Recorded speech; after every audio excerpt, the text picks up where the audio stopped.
Oh, here's the president now. Orchestrated by a terrorist organization, Hamás.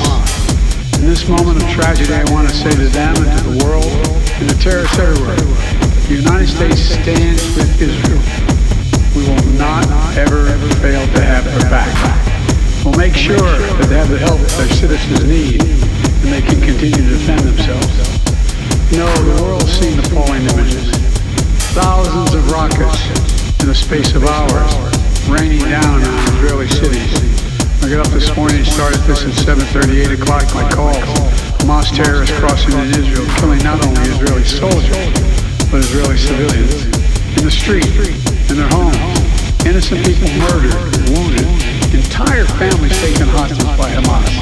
Just days after Israel marked the holiest of days in the Jewish calendar. It's unconscionable. You know, when I spoke with Prime Minister Netanyahu this morning, I told him the United States stands with the people of Israel in the face of these terrorist assaults. Israel has the right to defend itself and its people. Full stop. There's never justification for terrorist attacks. And my administration's support for Israel's security is rock solid and unwavering. Let me say this as clearly as I can.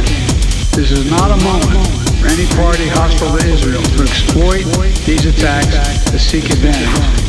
The world is watching.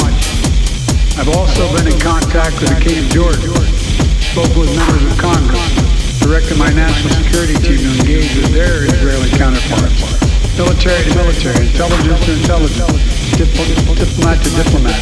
Make sure Israel has what it needs. I've also directed my team to remain in constant contact with leaders throughout the region, including Egypt, Turkey, Qatar, Saudi Arabia, Jordan, Oman, the UAE, as well as our European partners and the Palestinian Authority.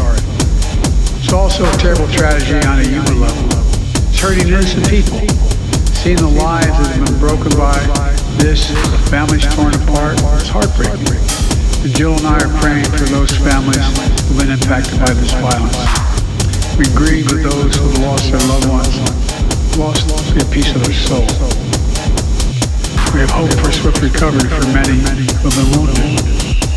We're going to remain in close touch with Prime Minister. I personally am going to remain in close contact with Prime Minister Netanyahu as this situation continues to develop. And let there be no mistake, the United States stands with the state of Israel.